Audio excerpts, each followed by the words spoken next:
عبدالستار خان حاضر خدمت ہے۔ اچھا، ایک مرتبہ پھر اسحاق ڈار صاحب آئے ہیں، انہوں نے کوئی ٹیکنیکل سی باتیں کی ہیں کہ پاکستان آئی ایم ایف کا بھکاری نہیں ہے، بلکہ وہ بینک کا ایک ہوتا ہے نا باقاعدہ، اس کا حصہ ہے۔ سپرنگز میٹنگ ہوں گی، سالانہ میٹنگ ہوں گی، میں ورچوئل اٹینڈ کروں گا، میں ورچوئل اٹینڈ نہیں کروں گا، فلانا کروں گا۔ ایک عام بندہ ہوتا ہے، اس کو اکانومی سمجھانے کے لیے اس کے گھر کے کچن کو سامنے رکھنا پڑتا ہے تاکہ اسے سمجھ آ جائے۔ جس طرح کی بات ہمارے لوگ کرتے ہیں تو ایکسپرٹ اوپینین ہوتی ہے کہ اکانومسٹ ہی جان سکتا ہے۔ ڈاکٹر سلمان شاہ صاحب ہمارے ساتھ ہیں۔ ڈاکٹر سلمان شاہ صاحب، آپ خود بھی ایک دور میں آپ خود بھی وہی ذمہ داریاں آپ کے پاس تھیں جو اسحاق ڈار کے پاس ہیں۔ ہم لوگ اس طرح کی گفتگو جب اس پوزیشن میں ہوتے ہیں کیوں کرتے ہیں جس کا عام آدمی کے لیے، لے مین کے لیے سمجھنا انتہائی مشکل ہو جاتا ہے کہ یہ ایکچولی کیا کہہ رہا ہے؟ کیا کہو گے آپ؟ دیکھیں، بات یہ ہے کہ آئی ایم ایف ایک ہے جہاں پہ جب کسی بھی ملک میں آپ کے ڈالرز ختم ہو جاتے ہیں اور آپ کو اپنے ادائیگیاں کرنے کے لیے کوئی ریسورس نہیں رہتی، پھر آپ کو آئی ایم ایف کے پاس جانا پڑتا ہے تو وہ آپ کی مدد کرتے ہیں۔ اب لیکن آپ کو کہتے ہیں کہ اپنا گھر درست کریں تاکہ یہ بار بار آپ کو جو پیسے دینے پڑتے ہیں وہ نہ دینے پڑیں۔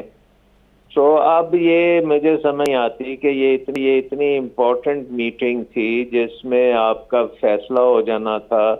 کہ آئی ایم ایف کا پروگرام چلے گا یا نہیں چلے گا، تو مجھے سمجھ نہیں آتی کہ کون سی اندرون ملک ان کو مصیبت تھی جو وہ نہیں جا سکے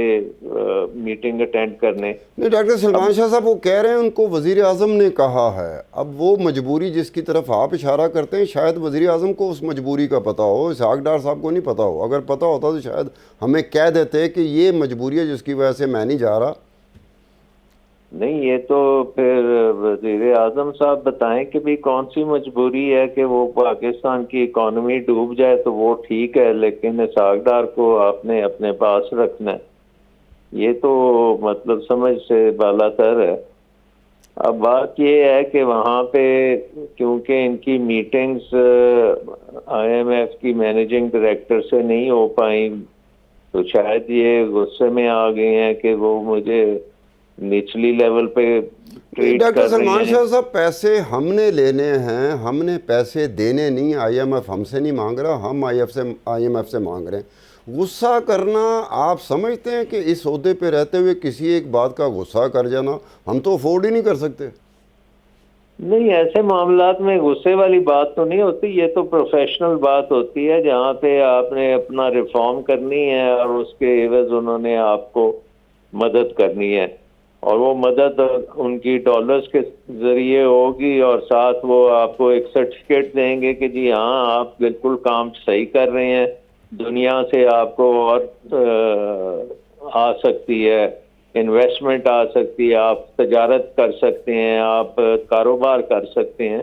تو وہ سرٹیفکیٹ آپ کو وہ دیتے ہیں۔ تو اب بات مطلب یہ ہے کہ آپ یہاں بیٹھے ہوئے ہیں کہ جی ہم ناراض ہیں، یہاں ہماری وہاں پہ میٹنگ صحیح نہیں ہوئی تو اس لیے نہیں جانا،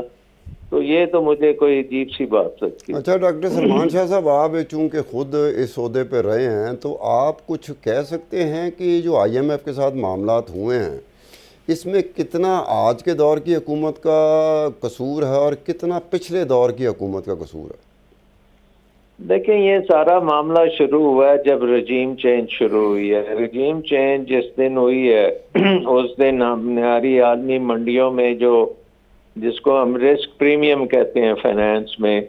وہ 3-4% تھا۔ رجیم چینج کے بعد یہ رسک پریمیم 100% سے اوپر چلے گیا اور ابھی تک نیچے نہیں آیا۔ 1 سال ہو گیا یہ رسک اوپر ہی اوپر جا رہا ہے، اور اس سے تو یہی نظر آتا ہے کہ جو بھی وزیر خزانہ آئے ہیں اس پچھلے 1 سال میں، ان میں سے کوئی بھی کامیاب نہیں ہوا، اور بلکہ مفتاح صاحب نے تو کچھ ایگریمنٹ کر لیا تھا تو اسحاق ڈار صاحب نے آ کے اس کو ختم کر دیا اور کہا مجھے ضرورت نہیں ہے اس ایگریمنٹ کی، تو اس کے ہم خمیازہ بھگت رہے ہیں، اور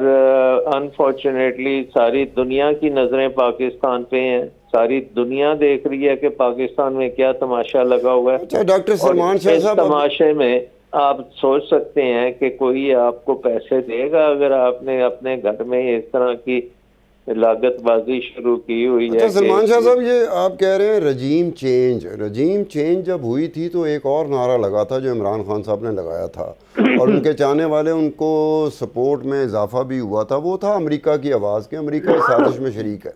اگر امریکہ اس سازش میں واقعی شریک ہوتا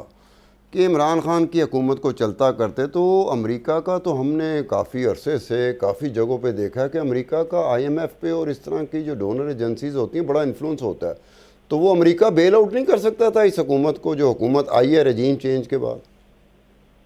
دیکھیں امریکہ بالکل بیل آؤٹ کر سکتا ہے، اور آئی ایم ایف میں امریکہ کی شیئر ہولڈنگ سب سے زیادہ ہے باقی ملکوں سے، بٹ باقی ملک بھی وہاں پہ ہیں موجود، تو امریکہ اس کو ڈیفینیٹلی وہاں پہ آپ کی مدد ضرور کر سکتا ہے، لیکن یہ کہنا کہ آئی ایم ایف جو ہے وہ آپ کی مدد نہیں کرے گا کیونکہ امریکہ نہیں چاہتا، وہ بات بھی درست نہیں ہے۔ آئی تھنک کہ ہمیں ان کے ساتھ جو ہمارے مسئلے ہیں وہ اقتصادی مسئلے ہیں نا، ان کو ہم نے ٹھیک کرنا ہے۔ وہ ہم اگر بات ہی نہیں کریں گے جانے سے ان کے ساتھ رس جائیں گے تو پھر اللہ خیر کرے۔ چلیں سلمان شاہ صاحب، آپ کہہ رہے ہیں رس جائیں گے، آپ کا شکریہ کہ آپ نے قیمتی وقت نکالا۔ اٹھ جانا، غصے میں آ جانا، رس جانا، یہ اس جگہ پر ہوتا ہے جہاں ہم نے کسی کو پیسے دینے ہوں۔ جب ہم کسی سے پیسے مانگ رہے ہیں اور ہمیں بڑی ضرورت ہے، اس میں یہ روٹھنا، یہ غصے میں آنا، یہ ناراض ہو جانا، یہ سوٹ نہیں کرتا۔ اگر یہ صورتحال ہے، اگر کوئی اور مجبوری ہے تو اسحاق ڈار صاحب کو بتا دینی چاہیے تھی، قوم انہی کی ہے، کوئی کرائے پہ قوم نہیں آئی ہوئی۔ ایسی باتیں قوم سے کر جاتا ہوتے ہیں جو صرف باقی دنیا کے لوگ کرتے ہیں، ان کے جو وزیرے ہوتے ہیں وہ اپنے لوگوں سے باتیں شیئر کر جاتے ہیں، ہمیں بھی شیئر کر لینی چاہیے۔ اس کے ساتھ ہی عبدالستار خان کو اجازت دیجیے، خدا حافظ۔